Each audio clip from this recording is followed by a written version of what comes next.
जय हिंद दोस्तों, मैं आज सवाल पूछना चाहता हूं अपने प्रदेश के मुख्यमंत्री आदरणीय योगी आदित्यनाथ जी से। और मैं क्या, माननीय सुप्रीम कोर्ट ने भी कहा है कि उत्तर प्रदेश में कानून का राज नहीं, जंगल राज चल रहा है।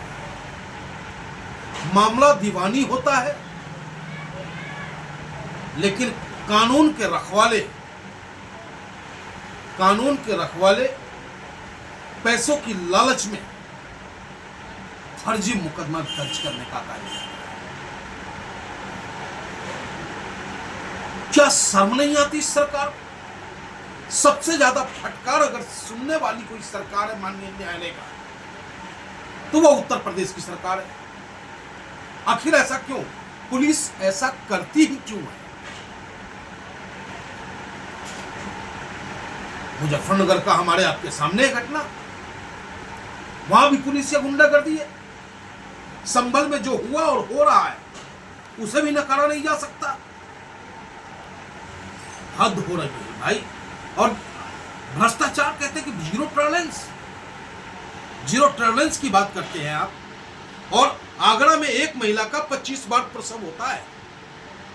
25 बार साल में 25 बार तो वजन, और उसका न जाने 3-4 बार 20 बार नसबंदी कर दिया गया प्रोत्साहन राशि को लूट मचाने के लिए। ये भ्रष्टाचार नहीं है? वो जो कहते हैं भ्रष्टाचार नहीं होता। कानून का राज है। तो प्रधानमंत्री जी के बनारस में एक लड़की, 19 वर्ष की लड़की के साथ 23 लड़कों ने बलात्कार करने का काम किया। ये कानून का राज है। शर्म नहीं आता है सीना ठोकते हुए? ये बनारस की घटना है साहब, जहां प्रधानमंत्री जी रहते हैं, जहां का नेतृत्व हमारे देश के प्राइम मिनिस्टर वहां से सांसद बन के आते हैं। वहां इस तरीके की घटना घटती है और कहते हैं कि कानून का राज चल रहा।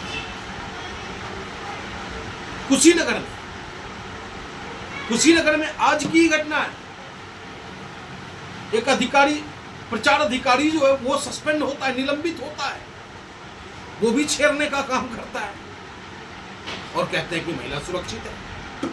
कानून का राज है, कोई गलत कार्य नहीं हो रहा है। तो बहुत सारे सवाल उठ रहे हैं माननीय मुख्यमंत्री जी। यूं ही सीना ठोकने से और खुद की पीठ थपथपाने से उत्तर प्रदेश बेहतर नहीं हो जाएगा। सुप्रीम कोर्ट ने तो बुलडोजर में भी 10-10 लाख का जुर्माना लगाया था। बिल्कुल लगाया।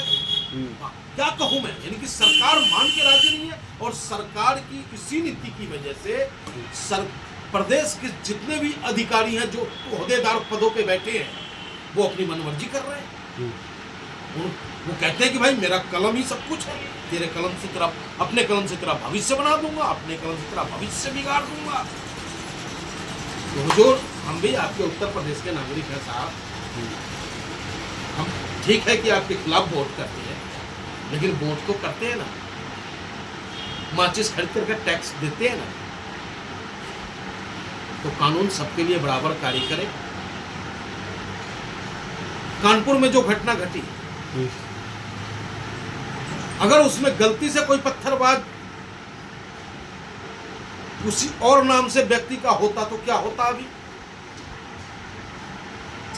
जो सालार मसूद गाजी के दरगाह पे जाकर के भगवा झंडा लहराता है, इतना हो हल्ला होने के बाद उसकी गिरफ्तारी आज होती है। महेंद्र प्रताप सिंह की, कर्मी सेना के प्रदेश अध्यक्ष का सिर्फ गिरफ्तारी ही होगी उसकी। यहां तो काला पट्टी बांध के नमाज ही तो पढ़ा था, किसी के खिलाफ नारेबाजी नहीं की थी, किसी को उकसाने का कार्य नहीं किया था। उन्होंने मौन रख करके वक्फ बोर्ड अमेंडमेंट बिल का विरोध किया और उसके एवज में मुचलका भर दिया गया, नोटिस भेज दी गई। और महेंद्र प्रताप सिंह जी ठाकुर हैं, कर्मी सेना के पूर्व अध्यक्ष हैं, तो उनको सीधा गई, पुलिस उठा के ले आई, फिर जमानत पे आ जाएंगे वो घर। नहीं साहब, यही अपराधियों की मानसिकता बढ़ती है। अपराधियों पर सख्त कार्रवाई हो, चाहे वो राम नाम हो उसका या सलीम नाम हो। अगर वो दोषी है तो दोषी है, दोषी पे कार्रवाई होनी चाहिए। निर्दोष नहीं फंसना चाहिए। इस व्यवस्था को राम राज्य कहते हैं, जहां निर्दोष को फंसाया जाता हो, बेगुनाहों को फंसाया जाता हो, उसको राम राज्य नहीं, छल प्रपंच राज कहा जाता है। मामा मारिच का राज हो सकता है, वो कंस का राज हो सकता है, रावण का राज हो सकता है, राम का राज्य नहीं हो सकता। जय हिंद।